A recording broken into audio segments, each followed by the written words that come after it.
ऐसा है कि ये पता था कि ये लड़ाई जो है ना, ये लड़ाई गुत्थम गुत्थी एक अलग लेवल पर जाएगी। ऐसा होगा कि हमास हमला करेगा फ़लस्तीन के तरफ से, फ़लस्तीन खुशियां मनाएगा और फिर जब फ़लस्तीन पर कार्रवाई होगी तब यूएन तक मामला जाएगा। ये सारी चीज़ें तो पता ही थी, पर अब यहाँ एक तरफ यूएई है जिसने सीरिया को धमका दिया है और इजराइल का साथ दे दिया है। सीरिया को धमकाते हुए कहा है कि तुम अपनी ज़मीन का इस्तेमाल नहीं होने दोगे। वहीं दूसरी तरफ सऊदी है, सऊदी ने ये कहा है कि देखो फ़लस्तीन भी अपनी जगह सही है, हम चाहते हैं इस मामले को हल करें। और तीसरी तरफ ये हो रहा है कि अमेरिका ने युद्धपोत तो उतार दिया, इधर सऊदी और चाइना ने भी नेवी का युद्धाभ्यास करना शुरू कर दिया है। जानेंगे जहां एक तरफ ये सब कुछ हो रहा है तो वहीं जो इजराइल के विपक्षी नेता हैं लापिद, इन्होंने भारत को लेकर क्या कहा है। जानेंगे जियोपॉलिटिक्स में क्या कुछ चल रहा है। आइए जानते हैं इन खबरों को विस्तार से। इस वक्त ना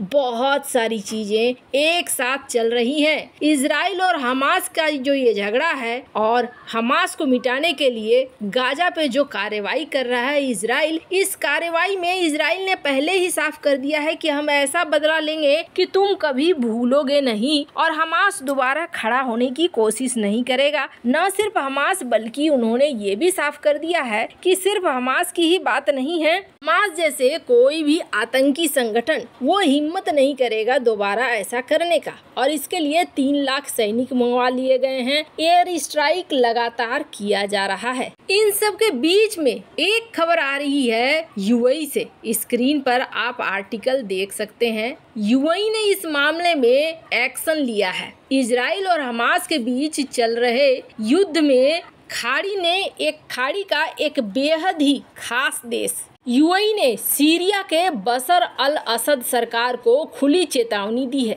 सीरिया की सरकार अपनी करीबी ईरान के इशारे पर चल रही है और इसी को देखते हुए यूएई ने ये चेतावनी दी है। यूएई की सरकार ने कहा है असद सरकार हमास इजराइल युद्ध में हस्तक्षेप नहीं करे, साथ ही अपने जमीन से इजराइल पर हमले की मंजूरी न दे। यूएई एक सुन्नी बहुल देश है और ईरान की शिया सरकार से उनका विवाद है। इस बीच हमास के हमले में इजराइल के मरने वालों की संख्या 900 तक पहुंच गई है। यूएई की ये चेतावनी इसलिए बेहद खास है क्योंकि अमेरिका को डर सता रहा था कि ये युद्ध लेबनान या सीरिया तक भड़क सकता है, जिससे खाड़ी देशों में फिर से लड़ाई शुरू हो सकती है। इसी बीच फ्रांस, जर्मनी, इटली, ब्रिटेन और अमेरिका ने एक जॉइंट स्टेटमेंट जारी करके चेतावनी दी है कि ये मौका किसी भी पक्ष के लिए इजराइल को धमकाने हेतु नहीं है। हमास का हमले का फायदा नहीं उठाना चाहिए। इससे पहले यूएई ने पिछले ही साल सीरिया के साथ अपने संबंधों को सामान्य किया। यही नहीं, यूएई ने सीरिया के राष्ट्रपति बशर अल असद को अबू धाबी आमंत्रित भी किया था। यूएई का सीरिया पर और अन्य अरब देशों की तुलना में सबसे ज्यादा प्रभाव है। इसी वजह से यूएई की इस चेतावनी को काफी अहम माना जा रहा है। इससे पहले 2020 में यूएई ने इजराइल के साथ अपने रिश्ते को पहली बार सामान्य किया था। दोनों के बीच एक शांति समझौते पर हस्ताक्षर हुआ था। यूएई की सरकार ने सीरिया के अधिकारियों के एक शीर्ष दल को अपना ये संदेश दिया है। अमेरिकी मीडिया रिपोर्ट के मुताबिक यूएई ने सीरिया को दिए इस संदेश के बारे में अमेरिकी राष्ट्रपति जो बाइडेन को भी जानकारी दी है। वहीं यूएई के एक अधिकारी ने कहा कि वो निजी राजनयिक बातचीत के बारे में कोई चर्चा नहीं करेंगे। सीरिया ने यूएई के चेतावनी पर कोई बयान नहीं दिया है। सीरिया ईरान का काफी करीबी देश है, जिस पर आरोप है कि उसने हमास को हथियारों की आपूर्ति की और रणनीति बनाने में मदद की। हालांकि ईरान ने हमास के हमले में अपनी किसी भी भूमिका से इनकार कर दिया।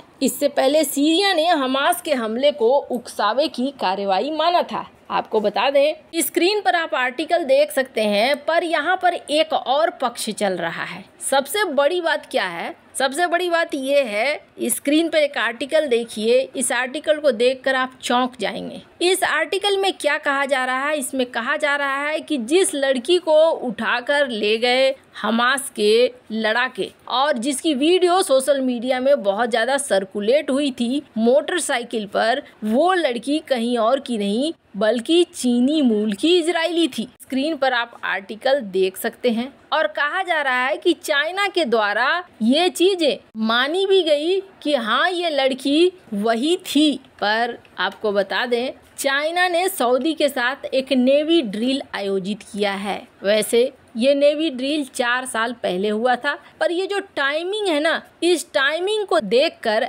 ऐसा लग रहा है कि क्या चाइना और सऊदी अगर ये युद्ध आगे बढ़ता है तो उसमें क्या ये हिस्सा ले सकते हैं। ये जो टाइमिंग है, इस टाइमिंग को लेकर सवाल उठाया जा रहा है। खैर, वैसे चाइना और सऊदी की बात करेंगे तो दोनों ने कुछ न्यूट्रल रहते हुए ही 2 राष्ट्रों के सिद्धांत की बात की और कहा कि दोनों देशों को 2 राष्ट्रों के सिद्धांत पर हल कर लेना चाहिए, यानी जहां फलस्तीन भी रह सके और इजराइल भी रह सके। ऐसे इस बात को इजराइल भी मानता है तो संभवतः कोई न कोई उपाय दोनों के बीच में निकल आएगा और शांति स्थापित हो जाएगी। पर इन सब के बीच में एक बड़ी खबर आ रही है और वो खबर ये है कि आपको याद होगा कुछ महीनों पहले नेतन्याहू पीएम नहीं थे इजराइल के, तब नफ्ताली बेनेट थे और नफ्ताली बेनेट के साथ यार लेपिड, इन दोनों का कॉम्बिनेशन बना था पीएम बनने का। हालांकि ये सरकार ज्यादा दिनों तक नहीं चली, गठबंधन की सरकार थी,